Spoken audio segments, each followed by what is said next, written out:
Good morning, everyone. Morning. Morning. Yeah, we're here. We're here. You didn't drop your English accent this morning, Shells. Well, we're gonna. No, because we're not going to London today. Oh, you only use it on the day, so. Okay, to get the- then. Yeah. That's only used All when right. we're going Yeah. there, Richie. Yeah. It's a new month.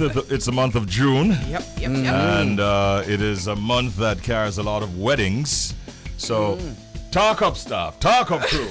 Somebody say something to me around here. Well, just like God. Sajay timing just perfect when you said wedding, so clearly just Sajay. walk in same time. Yeah, watch him to that going. All right, show the ring finger too. Hardly. You're so silent. Walk on. I don't understand. Leaving the best for last. Don't Jojo. best life Yes, I live the best. until, but right now I'm living my Nothing best wrong with life. that. All right. My best life right now. Yeah, So if you're looking for a wedding, don't look for any of us You here can in the invite studio. me to Yeah, one. man. What you mean? I Yeah. love weddings. Right. Yeah. Absolutely love to dress up. So A good while when I eat no cake and drink no wine. See that? Talk to you. I did Girl, that I want last speech. All right. Oh. night. Had wine. Okay then. Well, a lot of stuff going on here, as you can tell, and there's a whole lot more to come between now and 10 o'clock this morning on Up and Go here on the Bridge 99 FM. Right. It's time for us to move right into this exciting feature. WTF? What the fact? Sharp knives are safer than dull knives. That's can't true. We are not likely, not readily wanting to believe this, but our sources are impeccable. And so the story goes, sharp knives aren't actually as likely to cut you as dull ones. Everybody's out there saying, what? Yes. Because, well, let me explain. You see, a sharp knife easily slices through food. You only have to apply what they would describe as a small amount of pressure when using them. So this means that you're more likely to cut the item you're intending to cut and not your hand. Almost on. All right. Now, dull knives, they can't cut through food easily and often cause injuries when resistance between the dull blade and the food's surface suddenly gives way. At which point the knife flies out of control. Since you have to use so much pressure to cut with a dull knife, they often cause deep cuts and gouges, as opposed to the minor nicks a sharper knife might inflict. So, in closing out, keep your knives sharp and hone those skills for maximum safety. It's believable. All right. When you put it in And that understandable, context, yeah. when you put it in that context, then yeah, sure. Yeah. Yeah. You want to be applying so much pressure because of that dull knife, and you end up now Regular that reach me. yeah, man, got you and cut off. People are losing fingers and Yeah. major injuries. Am I lying? Yeah, I don't like. That's true. Yeah. So it is a fact. Either one will cut you still have the same reaction you put out it. You take that. When it's a reaction, I thought there was going quick. But No, that's sir. really- that's You're really not the time for put that. You're not the time for say that. You call for the Lord. Yeah, man, you take more time. You actually take more time with a dull tool or knife, to do whatever you want to do. As to a sharper blade. Yeah. For real. Yeah. Well, you're in the kitchen right now. Please Sharpening up. understand your knife. Yeah. Yes, please. It's important. Yeah. Time for update. Stories in the space that we have some very latest bits of information we want to share with you. So, a few stories to look at. Jody, you've got one. Shells has got one. I've Yes, got sir. one. And we'll see how it goes. Let's find out. Morning, Bridge Nation. So City Girls were up like 1,000 this over the what it is. We're up, Shells, over 1,000. So City Girls, Young Miami, they were in Young Miami and JT. They were in Jamaica. Of course, they seem to have had a fantastic time here in Jamaica. They performed at the popular Mocha Fest in Negril, and they just had a whale of a time. Right. Dancing up a storm to all of our songs. They were so all the celebrities were there. The event it was called Money Bag. So Beanie Man, Popcorn, everybody was there just enjoying themselves. All the influencers, but young city girls, they shared how much they love Jamaica and just how they love the food. And you know what I loved about what they shared on their social media platform, guys, is the fact that they showed the jerk pan man. Them show, they look a corner shop. They will sell the oxtail and the curry goat. So it just give an authentic vibe of what Jamaica is really like on a day-to-day basis. What young man me shared was I love Jamaica, I love the rum punch and everything, but geez, I'm it hot. She couldn't manage the heat. She was like, yo, it's hot, but I would so come back here, love the experience, and she just showed us in a positive light, which I loved. Yeah. All right. City girls, big up on yourself. Fool in the summer still. Fool in the summer. All right, I guess you can call them queens, right? Of course. Enough respect to them. But moving from one set of queens to another, right? Just when you thought Nicki could get any richer, big up yourself, Nicki Minaj. She takes position as Maxim Bet Global Ambassador and Creative Director for the brand known as Maxim. Now, the Queen of Rap is taking her pop icon status to the next level as she has snagged a multi-year global partnership with Maxim, the betting arm. Maxime Bet as creative director and a global ambassador. Now, Nicki Minaj is the latest among hip-hop artists venturing outside of the music industry as they build out streams of income from endorsements and merchandise as the companies they represent. Now, Maxime said that they're actually very proud to appoint Nicki because they said she will help to illustrate the lifestyle components of the brand while vastly broadening in its audience, including inviting more women into the fold. And this is important because the magazine is an international men's magazine which was launched in UK in 1995 and has been based in New York since 1997. The magazine is well known for publicity of actors, singers, and female models at the peak of their careers. And the magazine, which is in print, has also transcended the digital divide with 4 million monthly online readers and 9 million print readers. Now, Nicki is very proud. She said, I don't think I've ever been prouder of a collaboration.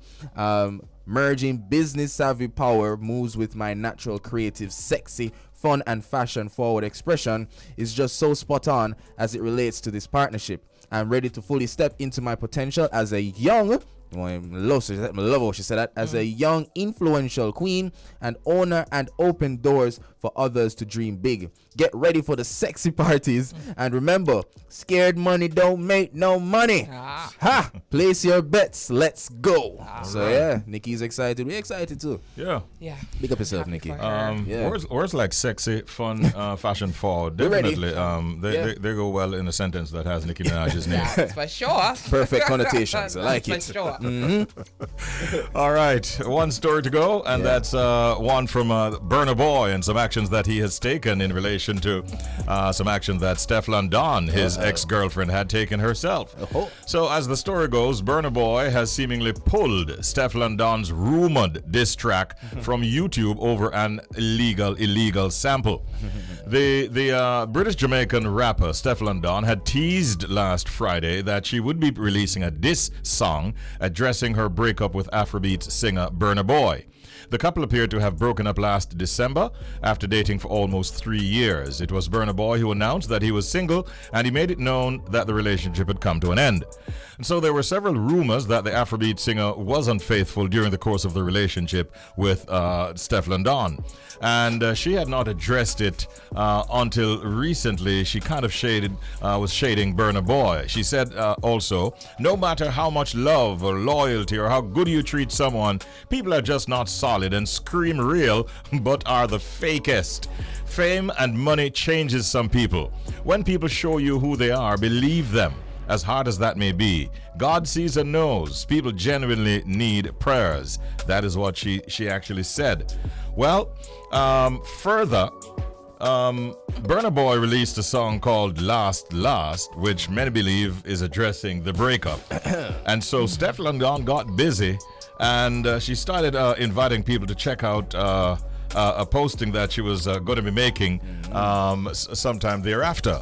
It turns out that when everybody turned up, thousands of people to check in on this post, she said, see, I just wanted to gather everybody here today to say it is now time to mind your own God business. There it is. That is it. It's not everything that's for everybody, she said whilst laughing. She says, mind your business that pays you, okay? We're all good. We're all fine. We need justice. So she pulled everybody together, and that was kind of funny. Yeah. People hurt, If though. not fake. Yeah, they were, but People hurt, sometimes you have but to mind their business. yeah, man, that's fine. Yeah. Bring a boy. I think she'll still come out of the song, and obviously she's gonna. She will not get permission to use a sample Of from that Last Laugh. Yeah, Right. that was clever. Yeah.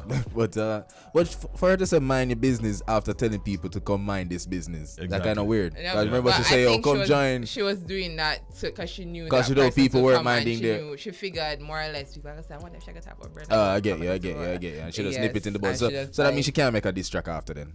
Would be pointless. Yeah, she can. She can. He And would I think deserve I it, think and she I will. think she will. Honestly. Steph. There must be a way that she's going to capitalize on the Yeah, attention she has that to, because Mrs. Burner garnered. surely is. Yeah, oh yeah. Last is And, looking boy, good. Yeah. Time for the proverb of the day. Good morning, Bridge Nation. The proverb of the day this morning. When man no got nothing for do, he go down a sabana and tell cow morning. You didn't say Sabina, right? Sabana. Sabana, okay. Sabana. Different When place. man no got nothing for do, he go down a sabana and tell cow morning. Okay. Yeah, Me this never song- even know that. yeah, that one that sound like a straightforward still. Cause when you get up, go tell her come morning. Mean they clear now nothing else for do. Obviously. Yeah, that one that's one of the meanings, still, but like that already sound like that is a meaning of itself. And this is from Barbados, All by right, the way. cool. And the meaning is people who have nothing to do or are bored do stupid things to kill time. But suppose my love my cow them. Look what. I go all the way down a You d- Sabana, hold on. wherever Sabana is. I don't even know what Sabana it sound is. far. Oh, okay. You know- It sound like you go to your way. So Jojo, you know tell the dog them morning. Every morning. As a matter of fact, they greet me first. All right then. So you see me somebody. So, but me not go out of my way. Why not Like, tell the if, cows good Why morning? not tell the cow them good morning? you know, Animal rights. You're missing the point. Equality for all my animals out there. Not because it's a cow.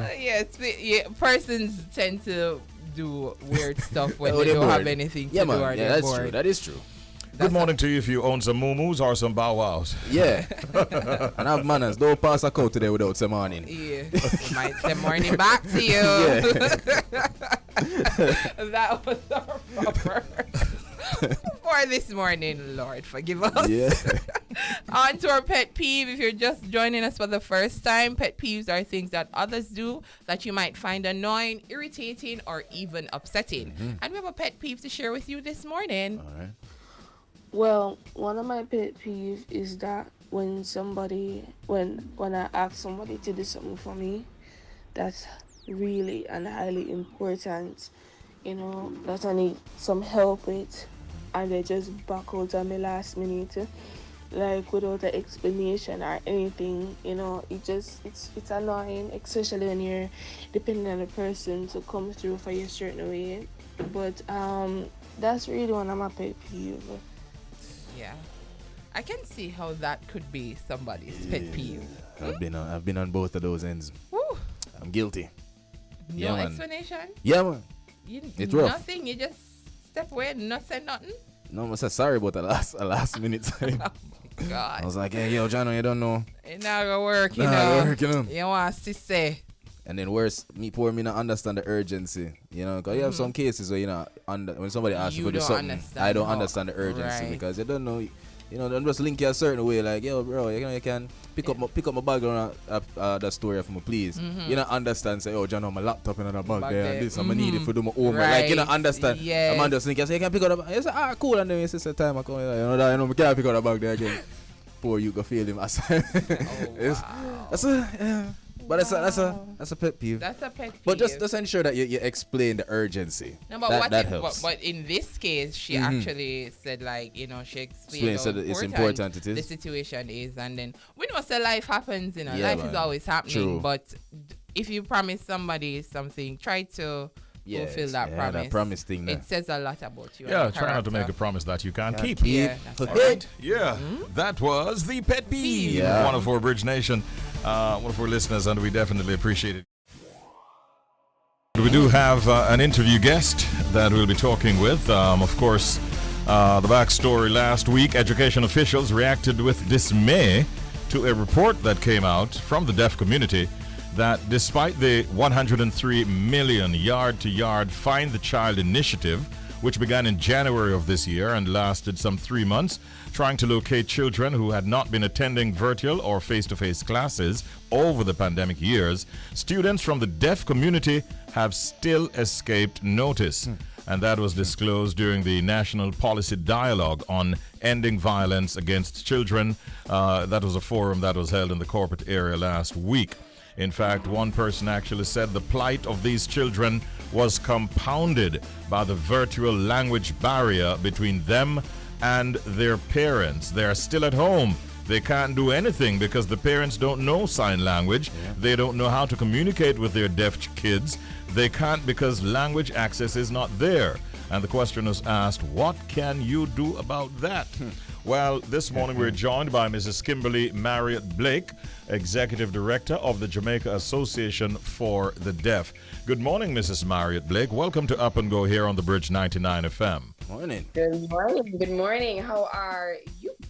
We are doing well. Myself, Richie B, and of course, Shells, we'll be asking you a few questions this morning. And one of those questions is, Kimberley, what are some of the reasons that why parents with deaf children aren't in fact sending their kids to school?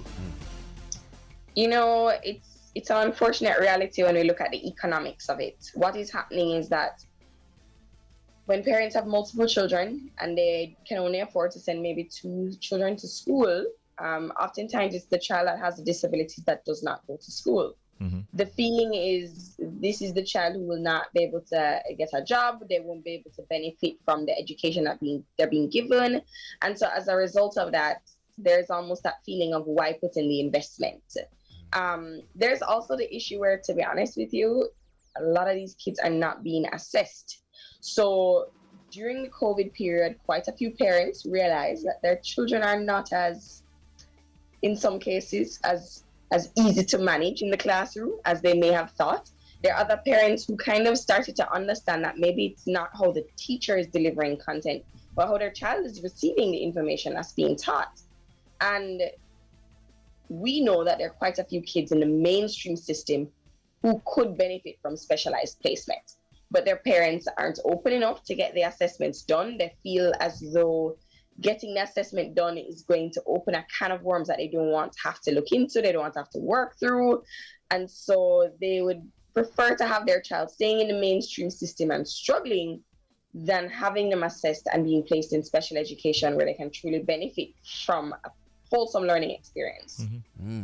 So Kimberley, it sounds like you're saying that, you're not quite surprised that the yard-to-yard initiative, was unable to identify, the deaf students who weren't attending school.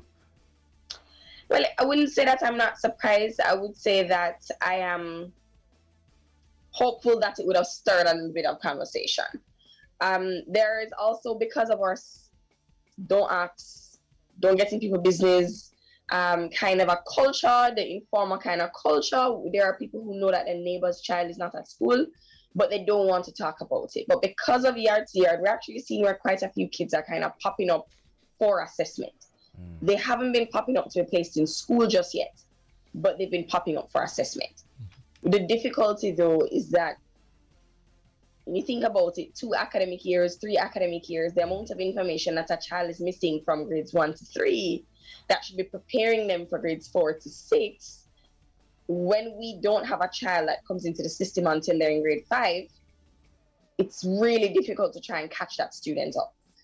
Especially in the case where, as you mentioned, coming onto that article, these are kids who are in environments where they are not getting the language accommodation from early. So a lot of those little things that we pick up on, the knowledge that we have, the information and the inferences that we gain as a hearing person, they wouldn't have access to that. Mm-hmm. And so when you know that the yard to yard would have found a few students, picked up on a few students that a neighbor said, yes, there's a child over there that we know they live there because on the weekend you see them, but I've never seen them going to school in the morning. Mm-hmm. It's difficult to provide that support to a child if that child has really been out of school for 5-6 years. Yeah. But whether or not maybe what we need to do is to continue such initiatives, going to churches, going into community centers, going into spaces that we know, the health centers being connecting pieces, to kind of just give us a more holistic community perspective on things.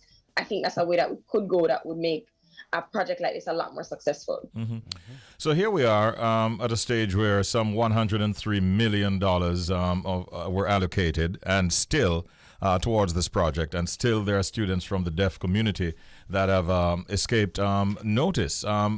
It begs the question then, Kimberley, what do you believe can be done to find these children and get them enrolled in school and have them attending classes consistently?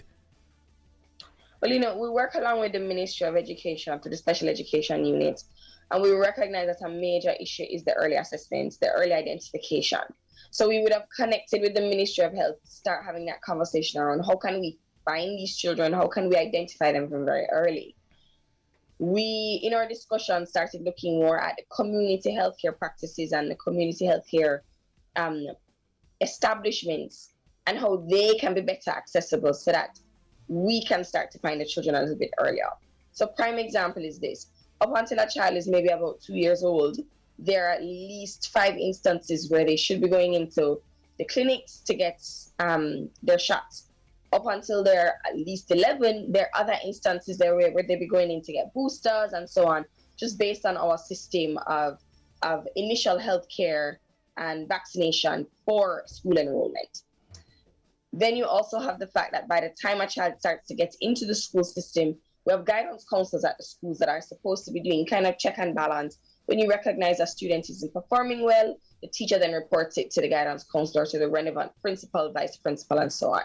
We have children who are going out into the churches.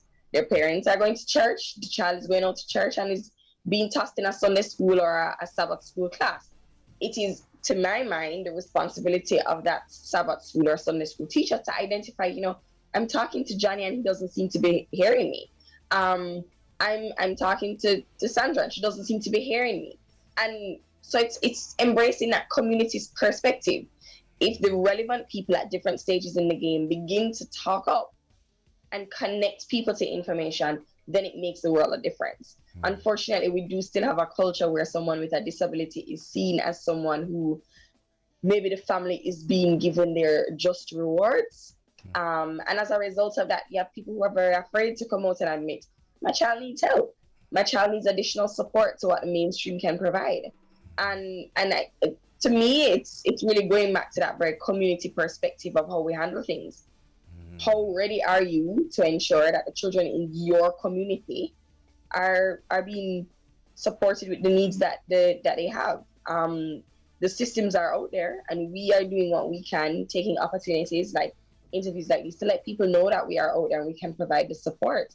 But it also requires that community support, because in the space where our family feels very daunted or is very unsure, it's the neighbor and the church sister and the church brother and the community, the colleagues in the community that will really make a difference in that family.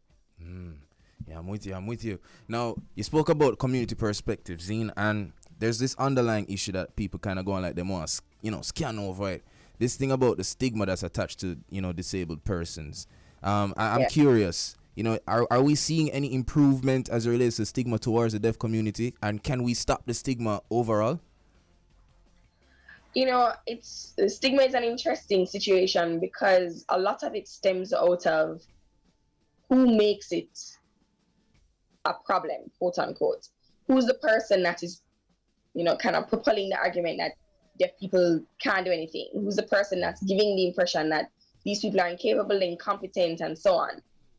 When we start to get more media houses to acknowledge that we use deaf, we don't use hearing impaired, when we get more of our media houses to appreciate that we do not call a deaf person dumb, when we get more of the people, the who's and the social media influencers to speak about there are opportunities out there and everybody has a right to life and everybody has a right to appropriate services, that's when we start to see the shifts. That's when the stigma starts to change a little bit. One of the things that I'm so immensely grateful for, if if it was one thing that COVID gave us, was that it made a stronger presence of the deaf community. The government made a strong effort to ensure that there was an interpreter in majority of the broadcasts that were being done. And when people were asking, what's that person in the corner for? And the conversation came up for the deaf community to ensure that there is that equal and equitable access to information for the deaf community. That has helped. When I think about it, Andre, who would have expressed himself at the forum last week from Ready to Sign, as a deaf person expressing in his own natural way in sign language and having people understand and appreciate, okay, so this is a deaf person expressing themselves. He doesn't sound stupid. He is very much aware of his thinking and his processing, and he's able to express himself in a way that is honest and genuine and literate, for people to see that. For many people, it was, wow, you sure this is a deaf person expressing themselves? And it's things like that help to break down that stigma. It's also significant and very important that our critical service providers in education and healthcare, in social support and in security are in a position where they begin to respect the deaf community as a grouping within our wider community. All right, we're out of time, but we really want to commend you and the team over there at the Jamaica Association for the Deaf for all that you're doing for that community, and we wish you all the very, very best. Do you do like sign language yourself, Kimberly? Oh yes. So and that will gesticulate so much. Since we're streaming and many people are seeing us as we speak, how do we say bye-bye so that the deaf would understand? Okay, well, it's quite simple. Yes. That's like a salute or bye-bye. But like I would willingly teach you good morning. Right? Yes, please go. Go ahead. And then if we assume the sun is the palm of our hand, and the other hand is the horizon, this is morning. Okay. Yeah. Okay. Night. Cool. And I learned something. Feel free to reach out to us. JD also does offer sign language classes as well. Yes. So, and our classes are virtual. So persons anywhere on the island, anywhere overseas interested in learning Jamaican Sign Language can contact us. Yes. admin@jamdef.org.jm. All right. Wow. Thank you. We learned a lot from our conversation with you this morning. I wish you all the best. Kimberley Marriott-Blake, take good care. Bye-bye.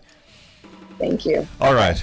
I enjoyed that chat. Yeah, man. With Kimberley. And again, we salute the members of the deaf community and all those within their families who find ways to make sure that they feel loved and accepted and well integrated in our society. Listen, I think sign language is so cool, to be honest, and I think it's something that everybody should learn.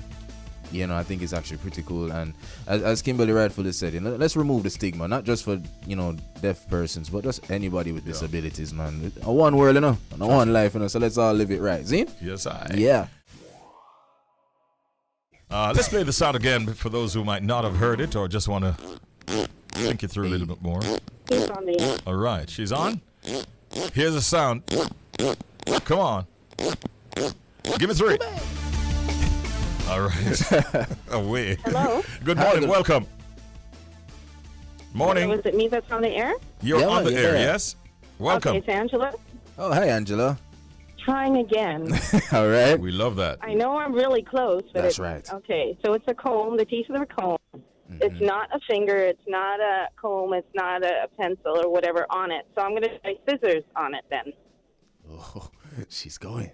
She's going in. She says the scissors this time. Whoo! Whoo!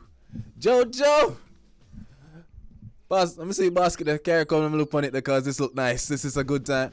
All right, now go bring it back around the back because quack, quack, quack. Oh, wow.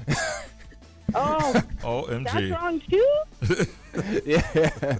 Sorry, Angela. This is impossible. Okay. Sorry. Right. Thank you for trying. She says, I think I'm close. I think she actually said, I know I'm close. I know I'm close. Maybe she's closing in on it. Let's find out what happens Yeah. next. Good morning and welcome to the Secret Sound game. Hello. Good morning, Richie. Good morning, Cunis. How are In you? the building. I'm okay. All right. How is St. Elizabeth this morning, my brother? I'm not hearing you. How is St. Bess this morning? St. Bess is a bit quiet. at the moment. All right. I got some melons from St. Elizabeth the other day. I must confess, it maybe is the sweetest melon that I've ever tasted in a long, long time. Okay. So thank you, St. Best. Maybe it was from your farm. Do you have a melon farm? No, Oh, it I'm not wasn't- from the south area. Oh, I see. Okay. So it's somebody else then. No worries. What is your answer to the secret sound game, Cunis? I think it is scratching the bristles of a comb, like a pet comb. With your fingers? Yes, with your fingers. Oh. Scratching the brittles of a comb with your fingers. Yeah, that's what. That's a sound that. That's how he wants to identify this sound. All right. Cunis, That's okay. you've tasted victory in this game before. That's right. You're coming in hard this morning with that answer. Let us give you the verdict. You ready? Yes. Thanks for trying, Cunis. Him gone. You know what cuteness thing? Just go and go study. You might just research and wheel and forward again. It's all good. All right, that's all the time we have this morning in the Secret Sound game. We'll be back with you tomorrow morning at 7:30 for playtime and game time, when you can win for yourself a gift basket. Yeah. Carries a lot of value and a whole lot of items are jam-packed in it, and you'll have fun with it. But you must, first of all, give us the correct answer in our Secret Sound game, and you must identify this sound tomorrow morning at 7:30. Give me a tree. Of course, we've been telling you that a very special guest will join us, and she's here in our midst. She is Miss Zara Holmes, a 22-year-old university student from Kingston, who was quite recently, crowned Miss Universe Jamaica East for 2022. Zara holds a bachelor's degree in entrepreneurship and is currently studying for a master's degree in integrated marketing communications at the University of the West Indies. She's a past student of Ardennes High School and Immaculate Conception High Schools. Now, we understand that Zara is passionate about helping persons who are suffering from mental health issues, and her hope is to use her past experiences with mental health issues to encourage others to take care of themselves and remind them that they are not alone.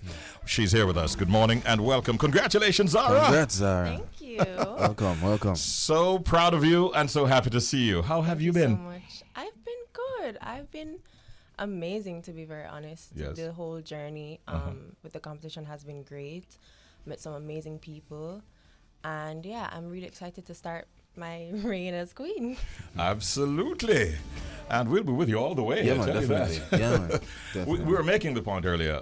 So what kind of music does Zara Holmes like? Let's start right there. Boy, honestly, I love everything. Yes? There's so much. Okay, first, the Jamaican. Love my Jamaican music. Dancehall, reggae, everything. All Naomi and Jazalise and Protege. Everybody. Zach Jones is one of my favorite artists. Love him. Okay. Yeah, Zach. Yes. Yeah. I think I have such a wide range. Lots of alternative music, rhythm and blues. I love my oldies. Okay. Yeah. Yeah. Cool. Thanks to my mom. Are you surprised to hear that? You very. I don't know why I was expecting a little Taylor Swift in there somewhere. No, I was fair expecting that. I'm not going around you. But it's nice to see the culture is strong. You see me, we'll I'm give not thanks. that into the pop vibe. It's a bit too Yeah. hype for me. All right. Okay then. All right. We have several areas to congratulate you on. Of course, you've done well in your studies with your bachelor's in entrepreneurship. Now you're doing your master's in integrated marketing communications. What are some of the things that you're looking at in those courses? So it's pretty much what it says, integrated marketing and also communication. So we're looking at things like just traditional marketing aspects and then also social media marketing, digital marketing. We have a lot of courses that focus on how to use behavior to analyze how people will behave in the marketplace. Also things like PR, which is very, very heavy on communications, not my favorite part, but yeah. All right. Well, good luck with that. Thank you. Now, how did you come to enter this competition? Who were those who encouraged you? What is the process like taking that final decision to enter?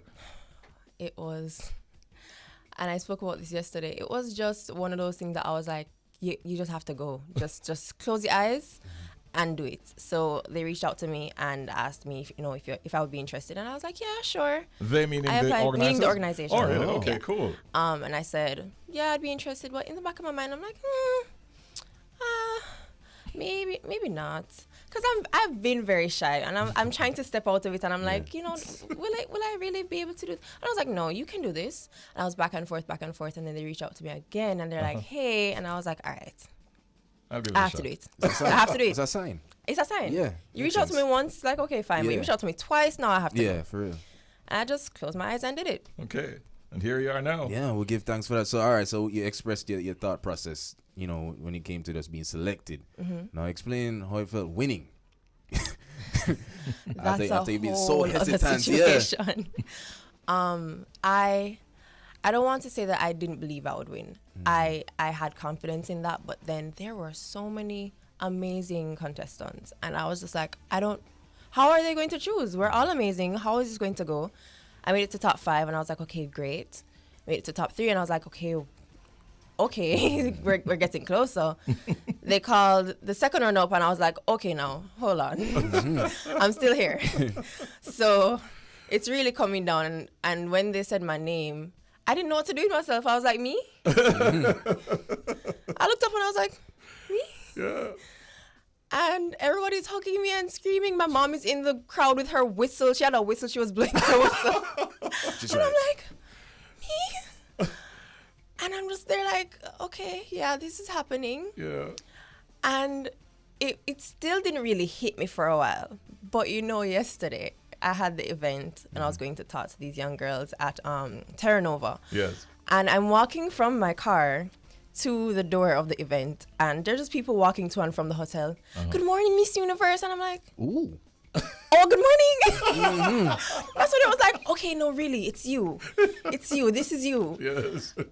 It took a while. It really took a while to set it. It sounds like it's still sinking in, actually. Still. Makes sense. It still is. That's fine. Right. So here you are. You are, in fact, Miss Universe Jamaica East for 2022. But there's another stage that you have to go. Is that correct? Yes. And tell us about that. So the overall organization, Miss Universe Jamaica, is split into regions. Yeah. So the finalists from each region would continue on to the nationals. So Okay. I do have that to get to.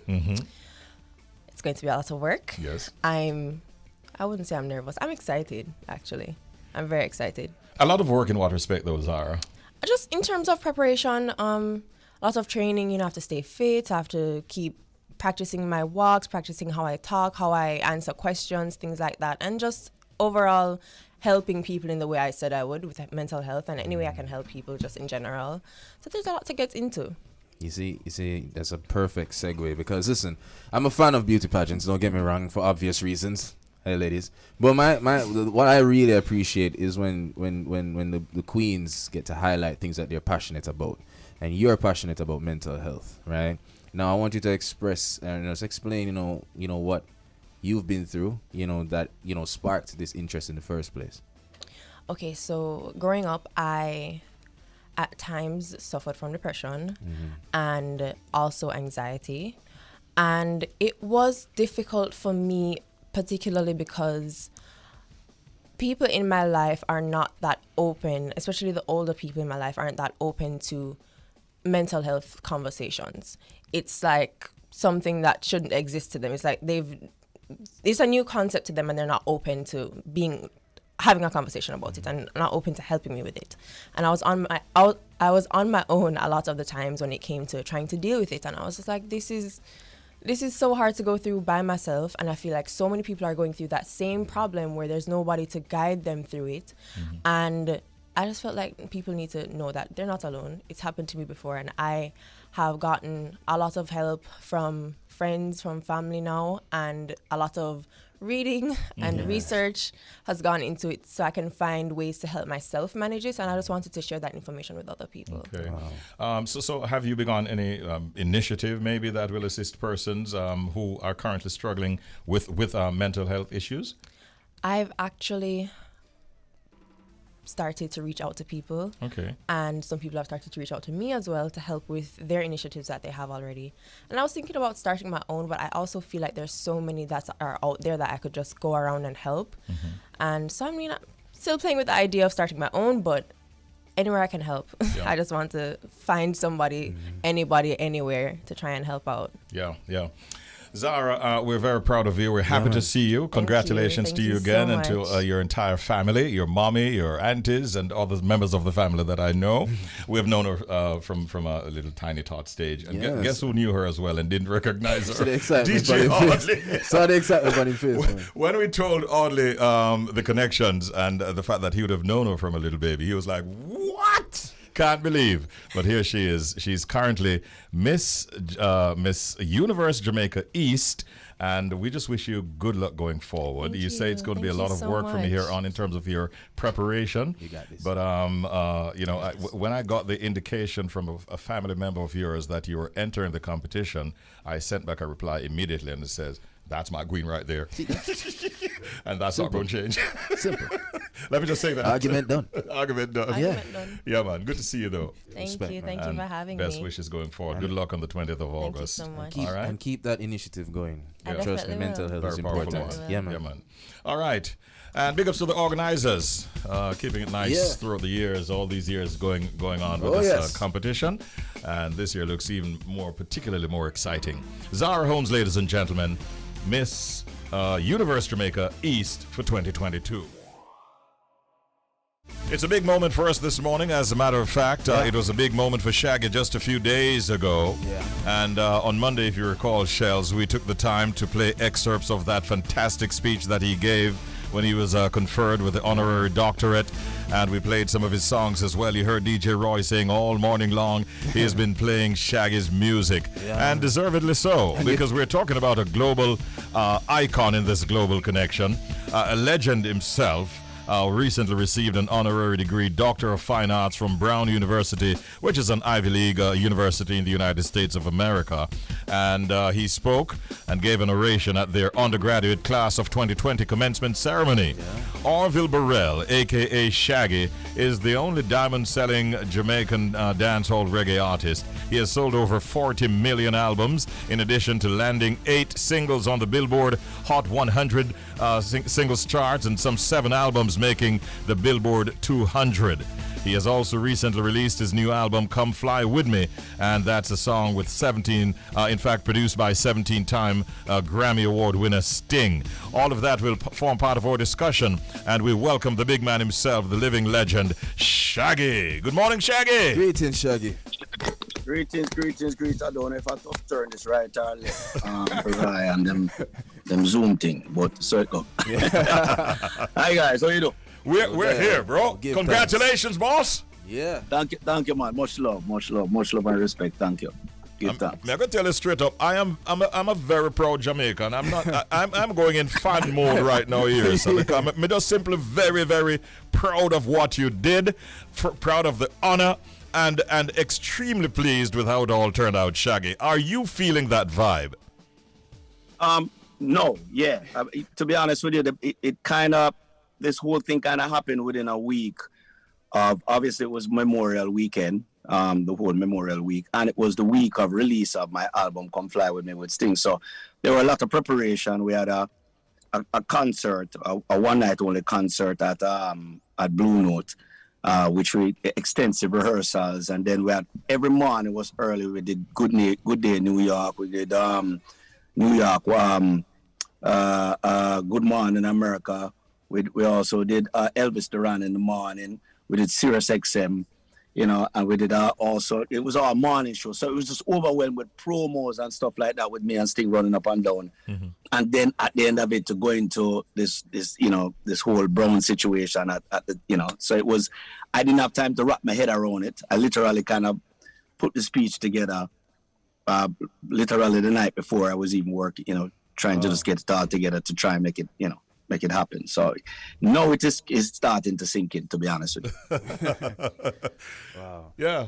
Greetings once again, Shaggy. Shells here. Now, I have to say this right off the bat. As a young Jamaican, just like Richie said, very proud. It's a very proud moment. But gents, I have to admit this. So when I was pre in the speech and mids in the speech, I couldn't help but feel a little guilty. And let me explain why. I was wondering, as a Jamaican, am I complacent when it comes to the appreciation of my culture? You understand what I'm saying? Because And I wonder if artists struggle with that when they go out into the international scene to represent our culture. Do they feel like, okay, am I being appreciated back home? Does that affect you, Shaggy? Or does that affect other artists? It has been a thing for years now. You look at the great Bob Marley, who wasn't really, it's after Bob Marley that people in Jamaica started to realize the magnitude of what Bob Marley has done. I'm not saying I'm in the Bob Marley in a sense because, but it's good to be in that company. Mm-hmm.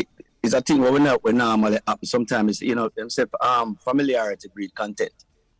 So when you become very familiar with people don't sometimes will not realize what it has done. But just like Bob, the world is watching, and after a while people just kind of get it, realize. And some of it is not because of maliciousness or anything like that. You're just familiar, and a lot of people just never born in at them time. They really see what really are going on. You know what I mean? So some of the privileges they would have. I'm a historian in a way. I go back and check out my greats. Them. I remember meeting Barrington Levy the first time. I feel butterflies like me just meet one of my heroes. I meet Yellowman the first time. Yeah. I remember these things because the privileges that I have as a dancehall or reggae artist came from the struggles of a lot of these people, including the great Bob Marley and Jimmy Cliff and some of them other people, But it's easy because you're just used to them and that for you to be just kind of take it for granted, So, it's just one of them things, Yeah. DJ Roy, we want to hear your voice in this segment, boss. Welcome, Bridget. I don't even know if I said that because me and a man had on the phone was about 2 nights ago. I mean, I cussed him off. And I mean, really, it literally cuts me off. But Bridget, I said it when Richie we were connected on Monday and we were playing some of the your speech. That listening to the speech, and I listened to it like 3-4 times before I got on the air. It brought tears to my eyes, and I said it on air because I know your journey, Shaggy. And I want to take you back, Shaggy, to the year when it was bombastic and bedwalk sensation. And two different years still. 2 different years. Yeah, but bombastic was 95. Bedwalk sensation was 93. Mm. Wow. Anyway, take it though, whichever year it was, they're great go-togethers. But I'm trying to figure out the story I'm going to tell. Wait for the story. Because at that time, Shaggy, because remember we're talking about New York artists and the New York movement. Yeah. But Baja Dread was the sensation. Everybody said Baja Dread was the sensation, and I think even around that same time, Baja got Record of the Year, and then about maybe 6 months or a year after, Shaggy exploded. Did you think, when all that was going on, when we were on Flatbush and Vanderveer and Parkside and the Brooklyn movement, that you would be sitting today with so many awards, so many Grammys, and working with the legendary Sting? No, not at all. I mean, I wasn't dreaming that far. I knew I wanted to make something of myself. Mm-hmm. I knew I was just by nature just a really hard worker.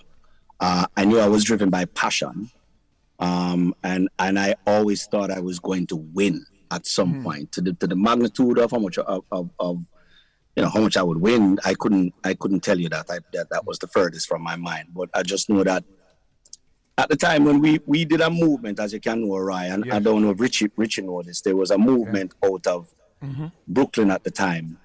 And we felt very proud because a lot of artists being played on radio at that time were only artists out of Kingston that was being played. The New York artists them wasn't getting played on radio. True.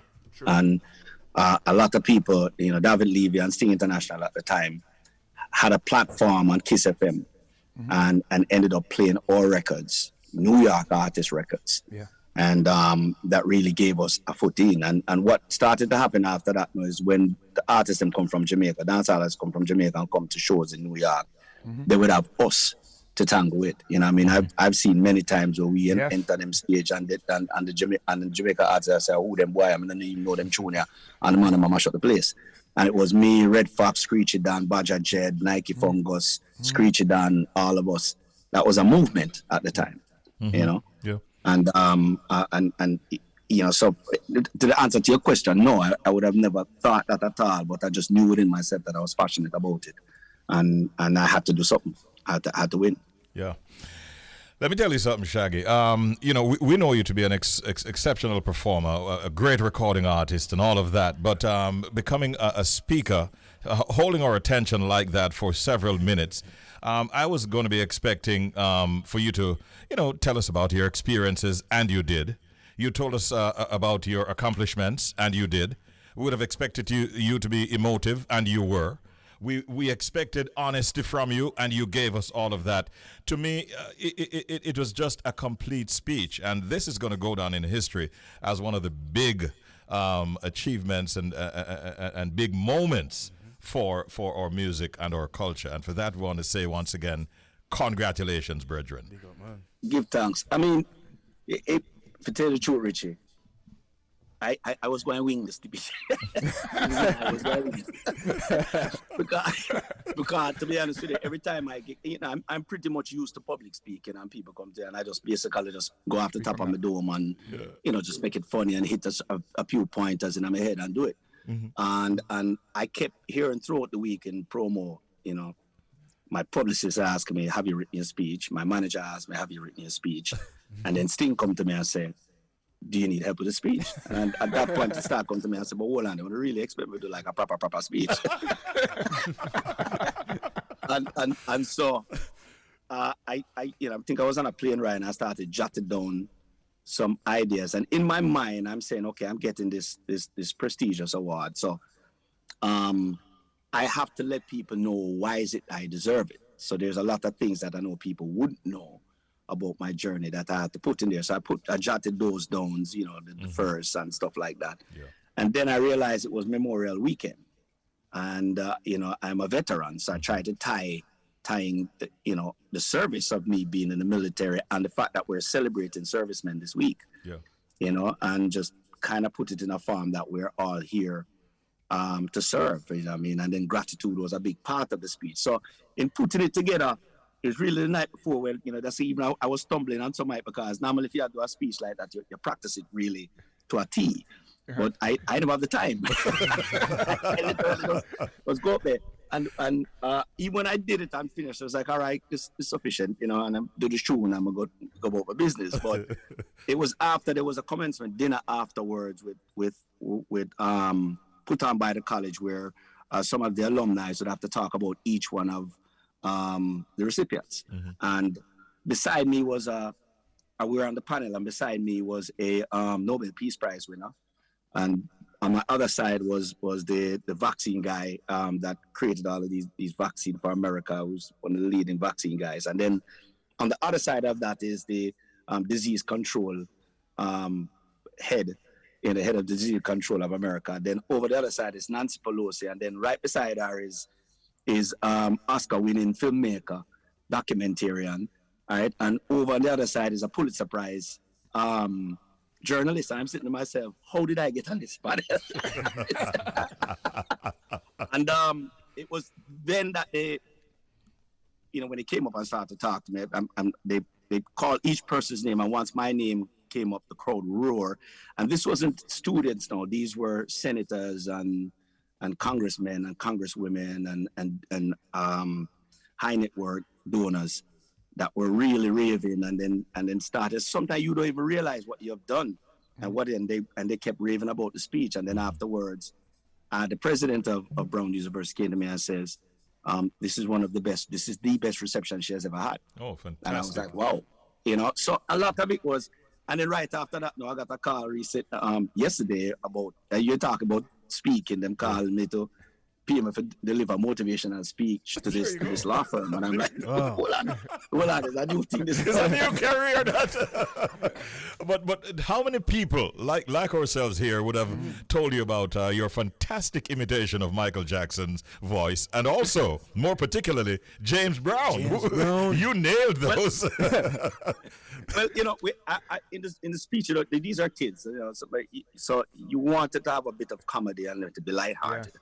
And I got a lot of help, just Sting looked at me and said, he says, tell him about your journey. Your journey was what inspired me, because, Sting has been pushing me to write a book.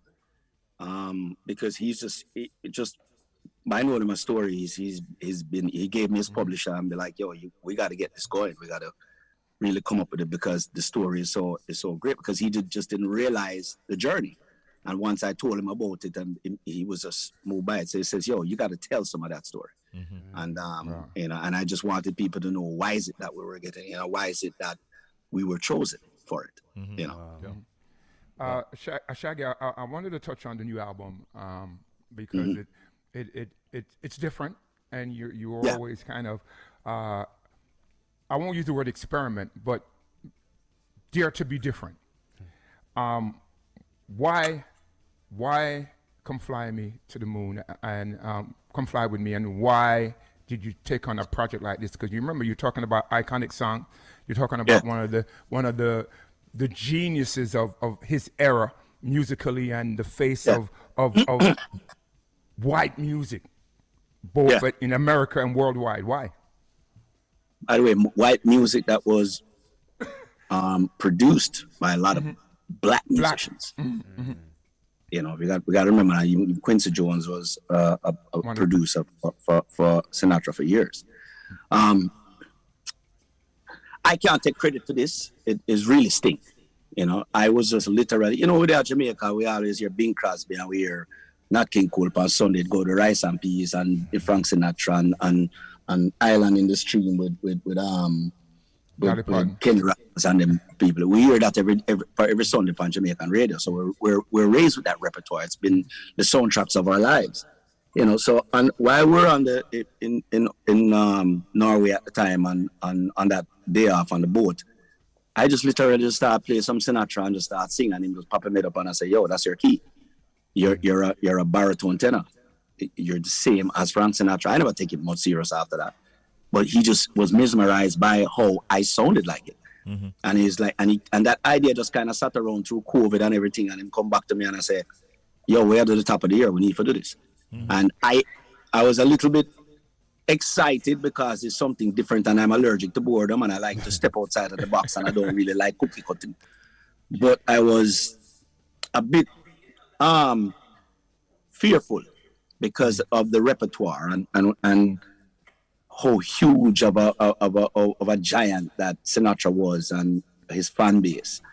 And but I knew if I had to do it with nobody else but Sting, because he was such a perfectionist and he's such a musician. And I brought these musicians up to my home in Miami from Jamaica, and we sat down and started to do this thing. And within like the third day, when I started to see it take shape, I said, wow, we really have something here. And he was so on point on how to deliver the vocals. He sat there on every note, made sure I hit everything right, and has been a mentor through this whole thing. And what was great about it is that he made me realize something that I didn't know I could do. And that is still all the while. It's always, like I said, it's the brother I never know I needed. This brother I pushed me for the things where me never in a million years that do.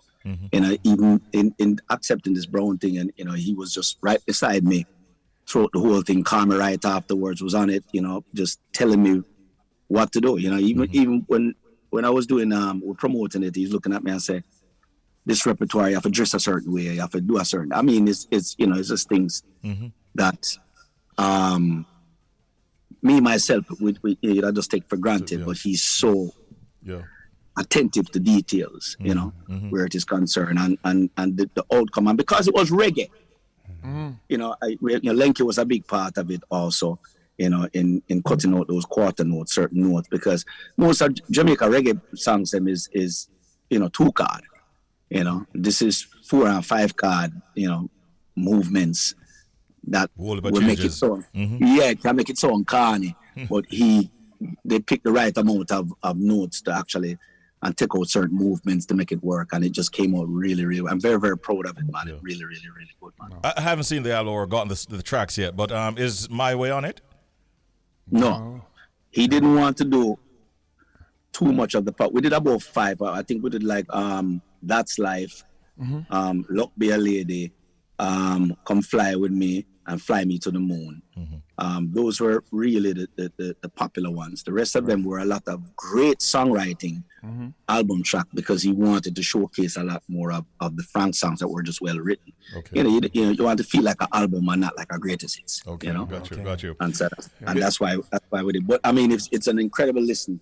Come Ryan, you must. That's the thing I don't like with Ryan. Ryan is not a man of sheer. You know how long I give Ryan the album. We should have it a long time. He's a brother where come on my studio, come sit down all the night time, and I wait. And I said he's so obsessed with being first. Everything, right? And then him I got everything I want to play for a whole month. Take time with him. He does share. He does share sometimes. Shaggy, let me also say this, Shaggy. You know, sometimes you take things for granted. I used to, we could always drive over to Shaggy's house. I even ride my bicycle over to Shaggy's house. That's how close he was. Yeah. And sometimes he would call me and say, "Boss, come listen to some song." And it was just hard for me. And now that he doesn't live in New York, I'm now tonight I Bridget and miss that drive. No, remember wait. No, remember wait. They send it to you. Yeah. Like, come down and tell me, say, yo, forget that. But my favorite song though on the album, Shaggy, is Witchcraft, and it's a guitar vocal track, the bonus track on the album. It's an amazing album, but the Witchcraft, the simplicity of the guitar version, just does it for me. It's an amazing album. People go get it. That was Sting and Martin's idea. Martin is my manager, and a lot of people don't know that my manager Martin, who really put me and Sting together, because he was Sting's A&R for years, from A&M all the way down, and he was my A&R. He was responsible for songs like "Strength of a Woman" and the whole Lucky Day album and everything going on after that. He was the head of international at Interscope during the years, from Eminem to Snoop Dogg to everybody that you see, Dr. Dre, all of these, No Doubt, all of these. He signed Lady Gaga, signed LMFAO, signed Ellie Goulding, Tattoo. Martin is a great music man and has been my friend for years, and now manages me also along with Sting. Great. So he literally was the one that said, let's do an acoustic version. And he plays every instrumental. So he's just, just a great guy. Yeah. I have to just give him a shout out because, he's just one of those people in my life. Okay. Where's the album available right now? It's on every DSP. Okay. Yeah. Every any digital outlet. We haven't put out vinyl as yet. We will be putting out vinyl. Yeah. But it is definitely there. So, come Roy, share. Here's a link, Richie B. You can send me the link here. All right, no worries. Listen, just tell Sting for us that he's a friend of yours. That means he's a friend of Jamaica. Yes, man. And I personally am telling you straight up, Shaggy, I'd love to have a chat with him one of these days, all right? You can make it happen. Yeah. I mean, Sting's a very open person. Yeah. I mean, Sting, people don't know. Sting come to Jamaica and them just don't know Sting come to Jamaica. Sting come check me and live. You know what I mean? We're just not we're not one of them people that try to post up everything we see on Instagram. Yeah, right. People, you have a life and you have privacy, you have certain things that you just do. You know what I mean? And I'm not that type of being. I don't, that whole thing where you post up things for the show off on people and this and that. I get it motivated. But for likes and all of them things, to me, it doesn't make who you are. You yourselves. It's like buying a car and you put the pretty rims where people don't see the rims and don't focus on the car. Yeah. That's what some of these things at the time. You yourself should be, I'm with Sting at the time and I see him wear like a t-shirt and my old shoes and walk in our place and the whole place is buzzing. That's what it's supposed to be like. Not you walking in there with some flashing lights and say, "Hey, I'm here." I actually hosted an event you were performing in Los Angeles, and I wore a suit valued at several $100s, and you turned up in a jeans pants and your t-shirt. Mash up the place and leave with a much bigger paycheck than mine. Shaggy. I've seen that happen so much time. And then afterwards, you realize that it should be just about you. Yeah. And that's what the stardom is. You have to really create that within yourself. That when you walk into these places, you command or respect and you command that vibe. You know what I mean? You look on Bob Marley. Is not a man who used to wear a jewelry and a decent drive, like a old car more time and boom. But his presence when you walked into a room was a whole different situation. And that's what you have to build, is really building your repertoire and building your brand. Definitely. that level, yeah. Shaggy, we're out of time, but listen, congratulations again, man. Good luck with the album. I'm sure that I'll get my hands on it very, very soon. Roy will make sure of that, and I'll give it my usual support. Enough respect, my brethren. Congrats again, and all the best. Cheers, sir. Respect, yeah, Shaggy. Thank you, Richie. All right, right. Much love, brethren. Yeah, man. Wow. Man. Yeah.